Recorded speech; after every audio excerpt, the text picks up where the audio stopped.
La noche tropical de Matanzas, en Cuba, era un terciopelo denso y húmedo, pesado con el aroma dulzón de las flores del café y de la tierra mojada. En la terraza de la casa grande de la Hacienda Vargas, la escena era de una quietud antinatural. Una partida de dominó yacía inacabada sobre la mesa de jacarandá, las piezas de marfil y ébano esparcidas como huesos en un presagio. Dos sillas de mimbre estaban volcadas, y sobre la mesa, dos cuerpos. El señor Vargas y su hermano menor, hombres cuya crueldad era la ley en aquella tierra, estaban muertos, sus cabezas reclinadas en un sueño eterno. No había marcas de violencia, ni el sonido de un disparo, solo el silencio, el zumbido de los insectos nocturnos y el olor fuerte a ron caro derramado sobre la madera. El señor Vargas, un hombre corpulento cuya presencia solía succionar todo el aire de una habitación, estaba caído hacia adelante, con el pecho presionado contra la mesa. Su mano derecha, gruesa y llena de anillos, aún sostenía una ficha de dominó, el doble 6, como si en el último momento de su vida estuviera a punto de hacer la jugada victoriosa. En su rostro, congelado por la muerte súbita, había una expresión de shock, de una sorpresa profunda e indignada. Era el rostro de un rey derrocado de su trono no por un ejército, sino por un susurro, por una fuerza invisible que nunca supo que existía y contra la cual no tuvo tiempo de luchar. Su hermano compartía un destino idéntico, caído en su silla con los ojos vidriosos, fijos en la oscuridad del cafetal que se extendía más allá de la terraza. Juntos, eran los pilares de un pequeño imperio de tiranía, dos rostros del mismo poder brutal que gobernaba la vida y la muerte de cientos de almas. Ahora yacían como muñecos rotos, su autoridad evaporada, el miedo que inspiraban transformado en nada.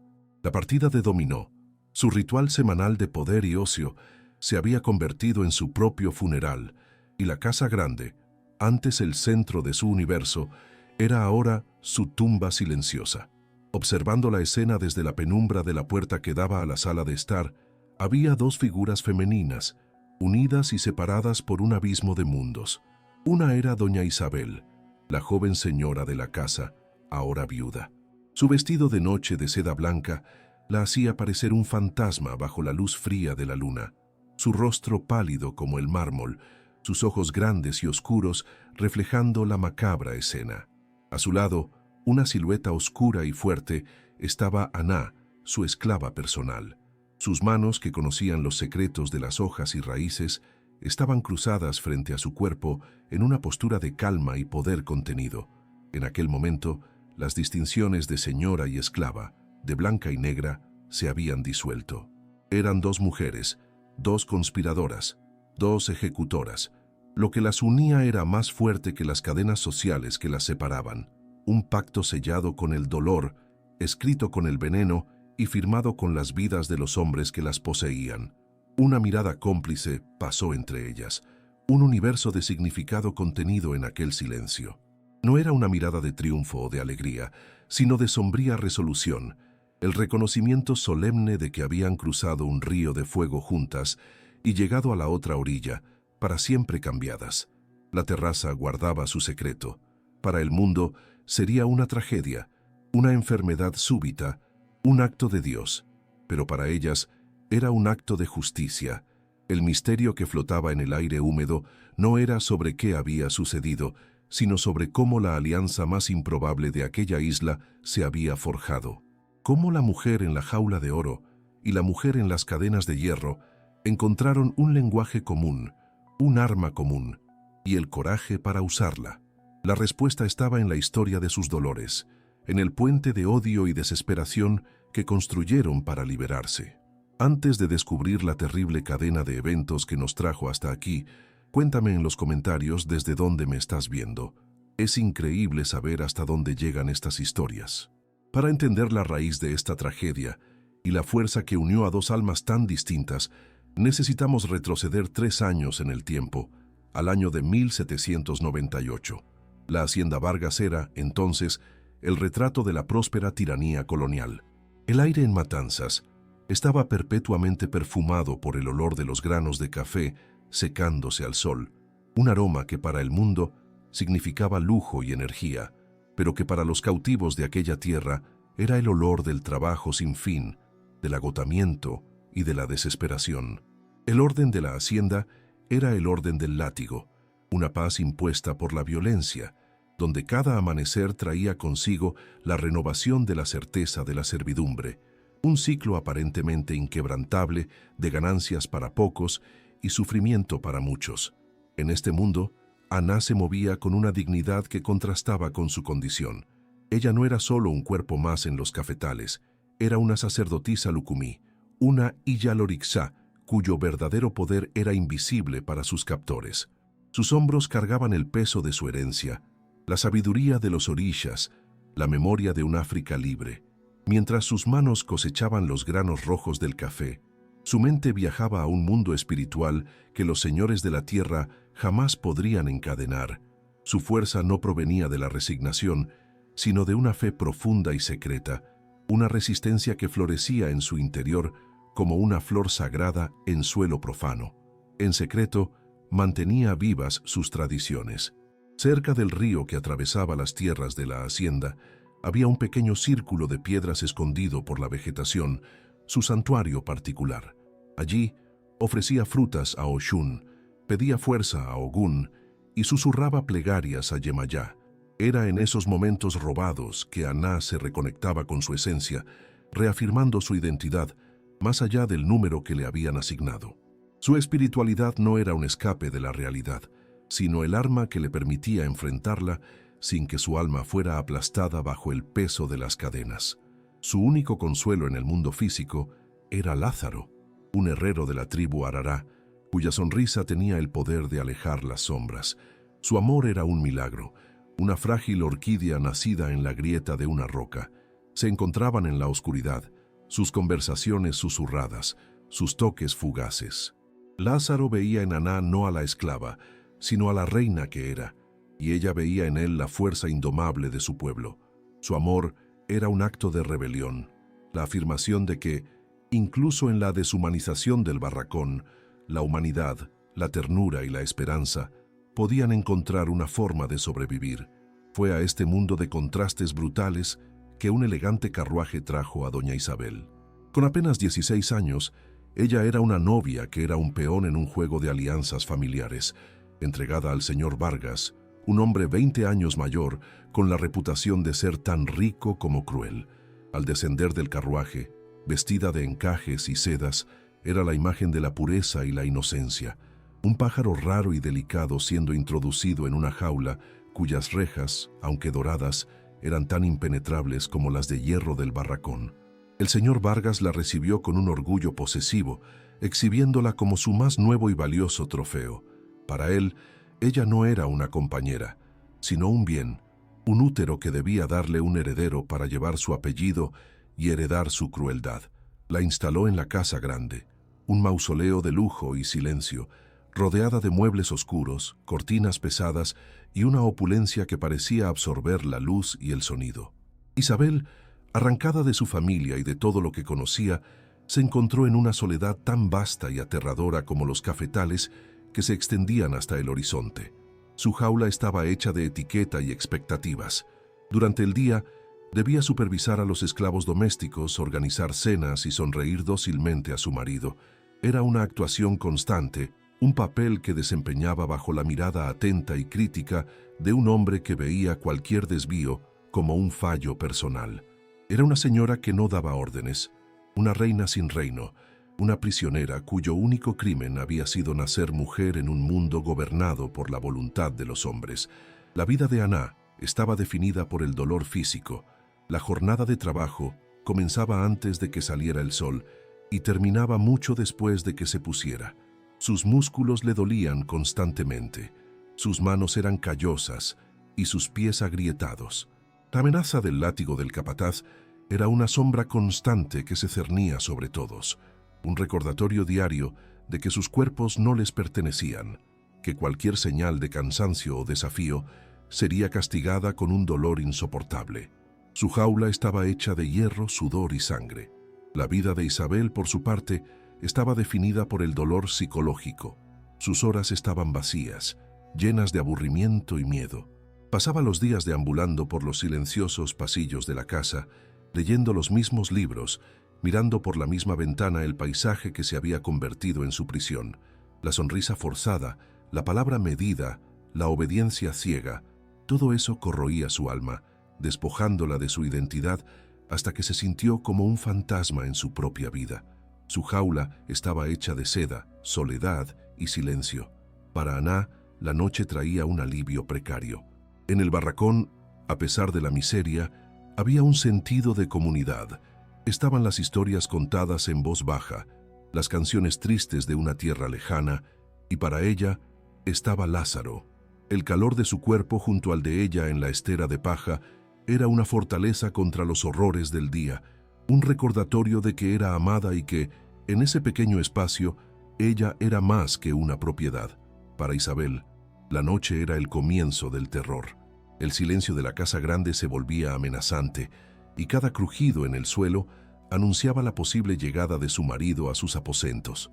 Sus visitas eran un ritual de humillación y violencia, un acto de posesión que no tenía nada que ver con el afecto.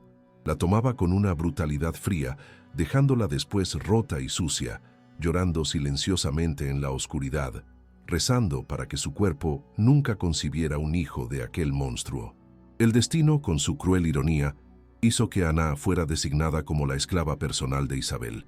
Las primeras interacciones entre ellas fueron un espejo del orden social que las definía. Aná servía en silencio, sus movimientos eficientes, sus ojos bajos, viendo en Isabel solo un rostro más de la opresión. Cuidaba de la ropa, el cabello y el baño de la joven señora, manteniendo una distancia impenetrable, una muralla de profesionalismo que protegía su alma. Isabel al principio veía a Aná como parte del mobiliario, una presencia funcional cuya humanidad era invisible para ella, pero, con el tiempo, comenzó a notar detalles. Había una calma en Aná que no era sumisión, una inteligencia en sus ojos que la desconcertaba. Se movía no como una sierva derrotada, sino como alguien que poseía un centro de gravedad propio, una fuerza interior que Isabel, con toda su aparente libertad, no poseía y envidiaba en secreto. Un día, abatida por una fiebre y por los dolores impuestos por su marido, Isabel rechazó el tratamiento del médico español. En un impulso, pidió que Aná le preparara uno de sus tés de hierbas. Aná lo hizo, mezclando hojas que su abuela le había enseñado a usar. El té alivió el dolor de Isabel como ningún remedio antes. En ese pequeño momento, una grieta se abrió en la muralla entre ellas. Por primera vez, Isabel no vio a una esclava, sino a una sanadora. Y Aná vio en los ojos febriles de Isabel no a una señora, sino a una mujer que sufría. Aún así, permanecieron en sus mundos separados, dos mujeres viviendo bajo el mismo techo, respirando el mismo aire perfumado de café, pero atrapadas en jaulas diferentes, cada una librando su propia guerra silenciosa. El puente entre ellas aún no se había construido, pero la primera piedra, pequeña y casi insignificante, había sido colocada. Eran dos mitades de una misma historia de opresión, esperando el catalizador que las haría darse cuenta de que, juntas, podrían reescribir el final. La normalidad opresiva de la hacienda estaba destinada a hacerse añicos en una sola noche. Una noche en que la crueldad de los hermanos Vargas, generalmente aplicada por separado en sus respectivos dominios, convergió sobre las dos mujeres, creando una tormenta perfecta de dolor. El catalizador comenzó con el hermano menor, un hombre de temperamento inestable y envidia corrosiva. Tras perder una suma considerable en una pelea de gallos, regresó a la hacienda con el orgullo herido, buscando una forma de reafirmar su poder y descargar su furia en alguien que no pudiera defenderse. Sus ojos venenosos se posaron en Lázaro. Siempre había resentido la dignidad del herrero, la forma en que caminaba con la cabeza en alto, el amor evidente que él y Aná compartían, que parecía un tesoro que él, con toda su riqueza, no poseía. En un acto de sadismo calculado, decidió no solo castigar a un esclavo, sino destruir un amor, apagar una luz. Vendería a Lázaro, y no a una hacienda vecina, sino a un destino del que no había retorno. La sentencia fue declarada en el patio, al final del día de trabajo. Con una sonrisa de escarnio, el hermano de Vargas anunció que había vendido a Lázaro a las minas de plata de Potosí. Un silencio mortal cayó sobre los esclavos reunidos. Potosí no era un lugar, era una sentencia de muerte, una montaña en Bolivia que devoraba hombres. Ir a Potosí era ser enterrado en vida, condenado a una corta vida de trabajo brutal en la oscuridad, hasta que los pulmones cedieran y el cuerpo fuera desechado como basura. El mundo de Aná se derrumbó. Gritó, un sonido gutural de negación y agonía, e intentó correr hacia Lázaro, pero fue detenida por los capataces. Él fue encadenado y arrastrado, pero antes de desaparecer en la oscuridad, sus ojos se encontraron con los de ella. En su mirada no había miedo, solo un dolor infinito y un adiós. Era un hombre fuerte siendo llevado a morir, y ella, la mujer que lo amaba, no podía hacer nada más que mirar, sintiendo cómo su corazón era arrancado de su pecho y arrastrado junto con él. Mientras la tragedia de Aná se desarrollaba en el patio, otra comenzaba en la casa grande. El señor Vargas, borracho y enfurecido por otro mes sin noticias de un embarazo, decidió que la culpa era de Isabel. Su infertilidad era una afrenta personal, un fallo en su propiedad más valiosa, una humillación para su nombre. Su rabia, alimentada por el ron y por su propia inseguridad, explotó en una violencia que superó todos los límites anteriores. La acorraló en la habitación. Sus palabras eran tan cortantes como los golpes que siguieron. La acusó de ser una esposa inútil, una tierra estéril, y entonces la golpeó, no con la mano abierta, sino con los puños cerrados, con una furia ciega que la arrojó al suelo. La pateó, descargando en ella todas sus frustraciones, toda su brutalidad, hasta que su rabia se agotó, dejándola en un charco de seda rasgada, lágrimas y dolor. Cuando finalmente salió, cerrando la puerta con llave tras de sí, Isabel sintió un dolor agudo y diferente en su vientre, seguido de una ola de calor. Al mirar hacia abajo, vio la sangre manchando su vestido blanco, y con la sangre sintió que algo más se desvanecía de ella, una pequeña y secreta esperanza que apenas se había atrevido a albergar. Estaba embarazada de pocas semanas, un secreto que guardaba con una mezcla de terror y alegría. Ahora su hijo, el único fruto de su cuerpo que podría haber sido solo suyo, estaba muerto. El dolor físico era insoportable, pero el dolor de la pérdida era una agonía que la consumía por completo. Su marido no solo había golpeado su cuerpo, había asesinado a su hijo. El ama de llaves, escuchando sus gemidos, acudió a la puerta, diciendo que llamaría al médico español. Pero, en medio de su neblina de dolor, una claridad cortante se apoderó de Isabel. El médico representaba el mundo de su marido, el sistema que la aprisionaba. No quería su cura, quería otra cosa. Con los labios temblorosos, susurró un nombre: Aná. Aná fue arrancada de su propio luto y llevada a la casa grande. Su corazón era una piedra de hielo, su alma un desierto. Esperaba un castigo, una orden, otra tarea cruel. En cambio, fue llevada a la habitación de su señora. La escena que encontró la conmocionó. Isabel estaba en el suelo, ensangrentada y rota, el olor a sangre y desesperación impregnando el lujoso aire de la habitación. Por un momento, las dos mujeres solo se miraron. Aná, la esclava cuyo marido acababa de ser llevado a la muerte. Isabel, la señora cuyo hijo acababa de ser asesinado en su vientre. Dos mujeres en extremos opuestos del espectro social, unidas por un hilo invisible de un dolor insoportable, infligido por la misma familia de monstruos. Sin una palabra, la sanadora dentro de Aná tomó el control. Apartó al ama de llaves, pidió agua tibia y paños limpios. Con una competencia silenciosa, comenzó a cuidar de Isabel. Sus manos, acostumbradas al trabajo duro, eran sorprendentemente gentiles mientras limpiaban la sangre y evaluaban las heridas. Ya no era una esclava sirviendo a su señora, era una mujer cuidando de otra. Aná preparó una infusión de hierbas para detener la hemorragia y un ungüento para aliviar los moretones. Cada gesto suyo era un bálsamo, no solo para el cuerpo herido de Isabel, sino para su alma destrozada. En esa habitación, bajo los cuidados de Aná, Isabel experimentó, por primera vez desde que llegó a esa hacienda, un acto de genuina compasión, una ternura que no pedía nada a cambio. Rota por el dolor y el cuidado inesperado, Isabel lo confesó todo. En un flujo febril de susurros y lágrimas, habló del matrimonio forzado, de las noches de violencia, del embarazo secreto y de la pérdida devastadora. Lloró por el hijo que nunca conocería, por el futuro que le habían robado, por la jaula dorada que era su vida. Aná escuchaba en silencio, absorbiendo cada palabra, y en la historia de Isabel escuchó el eco de la suya. La mano que golpeó a Isabel era la mano del hermano que vendió a Lázaro. La arrogancia que mató al hijo de Isabel era la misma que condenó a su marido a la muerte. El enemigo no era solo un hombre, sino un linaje, un sistema, un mal que residía en esa casa. El sufrimiento de Isabel no disminuyó el de Aná, pero lo validó. Y el dolor de Aná le dio a Isabel la perspectiva de su propia esclavitud. En esa habitación oscura, sus dolores individuales se encontraron, se reconocieron y se fusionaron en algo nuevo y poderoso. Una furia compartida, un odio puro y cristalino. La barrera entre ellas, construida por siglos de opresión, se derrumbó. Ya no eran señora y esclava, eran aliadas, sobrevivientes. La mirada que intercambiaron ya no era de distancia o desconfianza. Era una mirada de entendimiento absoluto, la promesa silenciosa de que no sufrirían más en silencio.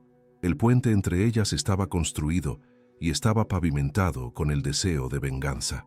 «No pueden continuar», susurró Isabel, su voz ronca de tanto llorar. «Son una plaga. Tienen que ser detenidos». Aná no respondió con palabras. Pensó en sus antepasados, en los secretos de la tierra, en el poder que residía en las hojas y semillas, un poder que los blancos llamaban brujería, pero que era, en realidad, la ciencia de su pueblo. Conocía la naturaleza, y la naturaleza conocía la muerte tanto como la vida. Su mente viajó a una flor específica que crecía cerca del río, una flor de belleza engañosa conocida como adormidera. Sus semillas, si se preparaban de la manera correcta, producían una toxina que, en pequeñas dosis, inducía un sueño del que no se despertaba, un veneno que atacaba el corazón, simulando un mal súbito, sin dejar rastros. «Hay un camino», dijo Aná, su voz baja y firme, cortando la oscuridad de la habitación. «Un camino que los hará dormir, para siempre. Un sueño que ningún médico podrá explicar». Ella, la esclava, tenía el arma, el conocimiento secreto que era su herencia y su fuerza. Isabel, cuyo mundo se resumía a los pasillos de esa casa, lo entendió de inmediato. Su mente, antes paralizada por el miedo, ahora trabajaba con una claridad febril. Ella tenía el acceso, la oportunidad. «El juego de dominó», dijo. «Todas las semanas se sientan en la terraza y beben de una botella especial de ron, una botella que solo yo tengo permiso de tocar y servir». El plan nació allí, en esa habitación de dolor, un producto de la unión de sus dos mundos. El arma de Aná y la oportunidad de Isabel, la sabiduría del barracón y el acceso de la casa grande. Una conspiración perfecta, nacida de la alianza más improbable. Sellaron el pacto no con un juramento, sino con un apretón de manos. La mano delicada y magullada de Isabel y la mano fuerte y callosa de Aná. En ese toque se convirtieron en una sola entidad, una fuerza de retribución con 2 cabezas y 4 manos. El dolor no había desaparecido. El luto por Lázaro y por el hijo perdido todavía estaba allí, una herida abierta en sus almas. Pero ahora, el dolor tenía un propósito. La tristeza se había transformado en combustible. La desesperación se había convertido en un plan. Ya no eran víctimas pasivas del destino. Se habían convertido en las arquitectas de su propio futuro, las juezas de sus opresores. La decisión estaba tomada, el camino trazado. La tragedia que el mundo vería en la terraza ya había comenzado esa noche, en la habitación oscura, con la alianza de 2 mujeres que decidieron que ya habían llorado suficiente. Ahora que el plan está en marcha, quiero saber, ¿qué harías tú en su lugar? Escribe en los comentarios. Es fascinante leer cada perspectiva. Las semanas que siguieron al pacto fueron un ejercicio de tensión y control. Aná comenzó a recolectar las flores de adormidera cerca del río, mezclándolas con otras plantas inofensivas para disfrazar su propósito. Para cualquier observador, simplemente estaba recogiendo hierbas para los tés de la señora o flores para los arreglos de la casa. Nadie veía el conocimiento mortal en sus manos, mientras ella, en secreto, secaba y maceraba las semillas, transformándolas en un polvo fino, inodoro y pálido como la muerte. Isabel, por su parte, se puso una nueva máscara, la de una esposa resignada. Su fría calma fue interpretada por su marido como una sumisión finalmente aprendida, y él se volvió más arrogante que nunca, ciego a la tormenta que se formaba bajo su propio techo. En la noche elegida, una noche cálida con la luna escondida detrás de nubes pesadas, la atmósfera en la hacienda estaba cargada de una electricidad invisible. Ana le entregó a Isabel un pequeño paquete de seda que contenía el polvo. Sus manos se tocaron brevemente, la piel callosa de la esclava y la piel suave de la señora, un último contacto que sellaba el acto irrevocable que estaban a punto de cometer. No intercambiaron palabras. Sus ojos dijeron todo lo necesario. Había miedo, pero debajo de él, una capa de determinación dura como el diamante. La hora de la justicia había llegado. En la terraza, el escenario habitual estaba montado. Los hermanos Vargas, riendo a carcajadas de una broma cruel sobre uno de sus esclavos, jugaban al dominó con la ferocidad competitiva de siempre. Eran la imagen del poder relajado, reyes en su castillo, completamente seguros en su dominio. «Isabel», gritó el señor Vargas sin molestarse en mirar hacia adentro. «El ron. Tenemos sed». La orden, casual e imperiosa, era la misma de todas las semanas, pero esa noche sonó como una invitación a su propia ejecución. Isabel sintió un escalofrío, pero su rostro permaneció como una máscara de serenidad. Fue al armario de bebidas, sus manos sorprendentemente firmes, mientras tomaba la botella especial de ron añejo. De espaldas a la puerta, abrió el pequeño paquete de seda y vertió el polvo incoloro en la botella. La agitó suavemente, 1, 2 veces. El veneno se disolvió sin dejar rastro. Con el corazón martilleando contra sus costillas, caminó hacia la terraza, cada paso resonando en su mente como el golpe de un tambor fúnebre. Mientras Isabel hacía su caminata mortal, Ana ya estaba en su puesto. Escondida en la oscuridad del jardín, agazapada detrás de las anchas hojas de un banano, observaba la terraza iluminada como si fuera un escenario. En su mano sostenía firmemente un amuleto de protección que Lázaro le había hecho, una pequeña figura de metal. Cerró los ojos por un instante, susurrando una plegaria a sus orillas, pidiendo coraje para Isabel y silencio para sus enemigos. No era solo una observadora, era la guardiana espiritual de ese acto, el ancla que mantenía firme el plan. Isabel llegó a la mesa, la personificación de la esposa obediente. Los hermanos apenas notaron su presencia mientras llenaba sus vasos. El olor del ron llenó el aire, un aroma rico que ahora le parecía nauseabundo. «Sé más rápida la próxima vez, mujer», gruñó su marido, un último acto de humillación que solo fortaleció su resolución. Se retiró a la sombra de la puerta, su trabajo hecho, y fijó su mirada en Ana, una silueta casi imperceptible en la oscuridad del jardín. «Un brindis», dijo el hermano menor levantando su vaso, «por el café, por el ron y por las mujeres que nos sirven». El señor Vargas se rió y brindó con él. «Por los reyes de Cuba», respondió. Las palabras, llenas de una arrogancia suprema, flotaron en el aire húmedo de la noche. Con sonrisas presuntuosas, los dos hombres llevaron los vasos a sus labios y bebieron un sorbo profundo y satisfecho del veneno que había sido preparado por las dos mujeres que consideraban sus posesiones más insignificantes. El efecto fue casi inmediato. El hermano menor, que estaba en medio de una carcajada, se detuvo abruptamente. Se llevó la mano al pecho, una expresión de confusa agonía extendiéndose por su rostro. Intentó inhalar, pero sus pulmones no obedecieron. Sus ojos se abrieron desmesuradamente en un pánico silencioso antes de ponerse en blanco, y cayó de lado, derribando su silla con un estruendo. El señor Vargas miró a su hermano, su expresión de sorpresa transformándose en horror cuando un dolor aplastante explotó en su propio pecho. Era como si una mano de hierro estuviera estrujando su corazón. Se levantó, volcando la mesa de dominó, las fichas esparciéndose por el suelo. Miró a Isabel, que lo observaba desde la puerta, y en sus ojos vio no a una esposa asustada, sino a una jueza impasible. Fue lo último que vio antes de desplomarse en el suelo, la vida desvaneciéndose de su cuerpo tiránico. El silencio que siguió fue más profundo y más impactante que cualquier grito. Los dos hombres que habían gobernado esa tierra con violencia y ruido fueron silenciados para siempre.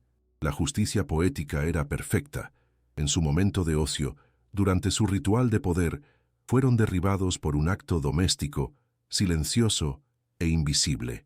Las dos mujeres que habían roto, humillado y subestimado se habían convertido en sus verdugos. Desde la oscuridad, los ojos de Aná se encontraron con los de Isabel. En esa mirada compartida a través de la terraza de la muerte, había un universo de emociones. El terror de lo que habían hecho, el dolor que las llevó a ello, y sobre todo, una abrumadora ola de alivio. El pacto se había cumplido. Las cadenas, tanto las de hierro como las de oro, se habían roto. En ese momento, bajo la noche cubana, no eran ni señora ni esclava. Eran libres. La historia había, por fin, completado su ciclo. Estábamos de vuelta en la escena del prólogo. Los dos cuerpos, la mesa de dominó caída y las dos mujeres observando. Pero el silencio que antes era un misterio, ahora era la respuesta misma. Era el sonido del dolor transformado en poder. El sonido de un pacto improbable que se convirtió en un arma de liberación. La consecuencia impactante estaba ahora imbuida del peso de sus viajes, y la quietud en la terraza no era la quietud de la muerte, sino el primer y profundo suspiro de la libertad. El agudo sonido de un grito cortó la noche, rompiendo el silencio mortal de la terraza. Fue Isabel, iniciando la segunda y más crucial parte de su plan, la actuación. Aná, en el mismo instante, emergió de la oscuridad del jardín, corriendo hacia su señora, desempeñando el papel de la esclava leal y aterrorizada. Las puertas de la casa grande se abrieron y los otros siervos, despertados por el grito, corrieron a la escena. Encontraron a su señora desmayada en los brazos de su criada y a sus dos señores inmóviles en medio de los escombros de su último juego. El caos cuidadosamente orquestado había comenzado y las dos actrices principales estaban listas para sus papeles. Con una convicción nacida de la desesperación y la inteligencia, Isabel controló la narrativa desde el principio. Entre sollozos ensayados, contó la historia que habían planeado. Una noche normal, una conversación animada, y luego, súbitamente, un dolor en el pecho, un colapso, un mal súbito y terrible que se había llevado a los dos hermanos al mismo tiempo. La historia era tan impactante y simétrica que parecía obra del destino, no de una mano humana. Aná, a su lado, confirmaba todo con asentimientos y lágrimas silenciosas, su presencia reforzando la veracidad de la trágica escena. El médico del pueblo, un español pomposo y seguro de su limitado conocimiento, llegó horas después. Tras un examen superficial de los cuerpos, no encontró signos de lucha, heridas, ni ningún indicio de veneno que pudiera reconocer. Moviendo la cabeza con una falsa solemnidad, dio su diagnóstico: apoplejía fulminante, un fallo del corazón y de la sangre, probablemente causado por la vida de excesos que llevaban los hermanos. La palabra oficial estaba dada. El crimen perfecto estaba completo, sellado por la ignorancia y la arrogancia de la medicina colonial. En los días que siguieron, Isabel desempeñó el papel de la viuda afligida con una maestría que engañó a todos. Vestida de negro de pies a cabeza, el rostro cubierto por un velo, recibió las condolencias de la élite cubana, su aparente fragilidad y dolor conmoviendo hasta a los corazones más duros. Nadie podría imaginar que detrás de ese velo de luto, sus ojos brillaban con la fría luz de la libertad y que su tristeza era la máscara que ocultaba la profunda y sombría satisfacción de una justicia que ella misma había ejecutado. Después de los funerales y el fin del luto oficial, comenzó el verdadero cambio. Con la muerte de su marido y su cuñado, Isabel se convirtió en la única heredera de la vasta fortuna y de la hacienda Vargas. En la primera noche de su nueva vida, ella y Aná se sentaron juntas, no en la cocina, sino en el gran comedor, en la pulida mesa de jacarandá. Por primera vez se miraron como iguales. Ya no había señora y esclava, Solo dos mujeres, dos socias, las arquitectas secretas de su nuevo mundo, listas para gobernar el reino que habían conquistado. La primera orden de Isabel, como la nueva dueña de la hacienda, envió una onda de choque por toda la propiedad. Convocó al capataz principal al patio del barracón, frente a todos los esclavos. Con una voz clara y firme, que no admitía réplica, declaró que a partir de ese día, el uso del látigo estaba permanentemente prohibido en la hacienda Vargas. Cualquier capataz que levantara la mano contra un trabajador sería inmediatamente expulsado. Un silencio incrédulo se apoderó de los cautivos, seguido de un murmullo de esperanza, algo que no se habían atrevido a sentir en mucho tiempo. Establecieron una sociedad silenciosa y eficiente. Isabel, con su educación y posición, trataba con los comerciantes, los abogados y la burocracia colonial, protegiendo la hacienda de miradas curiosas. Aná era su consejera secreta, sus ojos y oídos en el barracón. Con su profunda comprensión de la comunidad, guiaba a Isabel, aconsejando sobre qué familias necesitaban más ayuda, qué capataces eran secretamente crueles y cómo implementar cambios gradualmente para no atraer la atención no deseada de otras propiedades. Liberar a todos de una vez habría sido un acto de suicidio social y económico, así que crearon un plan.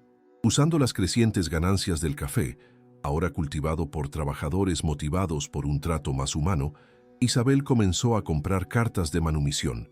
Siguiendo el consejo de Aná, priorizó a los más ancianos que ya no podían trabajar duro y a las familias que habían sido separadas, reuniendo a madres e hijos. Cada carta de manumisión era una victoria silenciosa, un ladrillo en la construcción de su nuevo mundo. Las noticias sobre la hacienda Vargas comenzaron a extenderse. Esclavos de otras plantaciones, al encontrarse secretamente en los mercados o en los campos, hablaban en voz baja sobre el lugar donde el látigo había sido silenciado y donde la libertad podía ser comprada. La historia de los dos hermanos que murieron súbitamente mientras su joven viuda rezaba se convirtió en una leyenda, un cuento popular con un subtexto poderoso. La leyenda ganó un nombre: la historia de las viudas del café.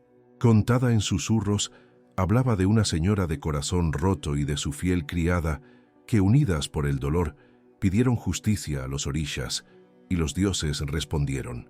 Era una forma segura de contar la historia, atribuyendo la venganza a lo divino, pero todos los que la escuchaban entendían la verdad oculta.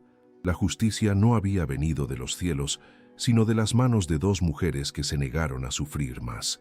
Aná nunca dejó la hacienda. Su libertad no era una cuestión de geografía, sino de poder y propósito. Huir habría sido abandonar a su gente y la tierra que contenía los recuerdos de Lázaro. Eligió quedarse, convirtiéndose en el corazón y el alma de la comunidad. Era la sanadora, la consejera, la jueza.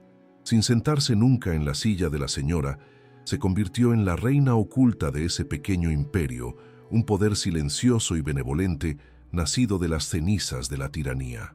Con el paso de los años, la hacienda Vargas prosperó como nunca antes, convirtiéndose en una paradoja viviente en Cuba. Un lugar de ganancias construido no sobre el miedo, sino sobre una forma de respeto reacio y, finalmente, genuino. Se convirtió en un santuario, la prueba material de que la alianza improbable entre la Casa Grande y el Barracón no solo podía destruir el viejo mundo, sino también construir uno nuevo y mejor en su lugar. Las llamaron las viudas trágicas, bendecidas por la fortuna en medio del dolor, pero para cada mujer, libre o cautiva, que vivía bajo el yugo de un tirano, Isabel y Aná eran la encarnación de una verdad peligrosa. Si esta historia de justicia y consecuencia también te conmovió, no te la guardes solo para ti.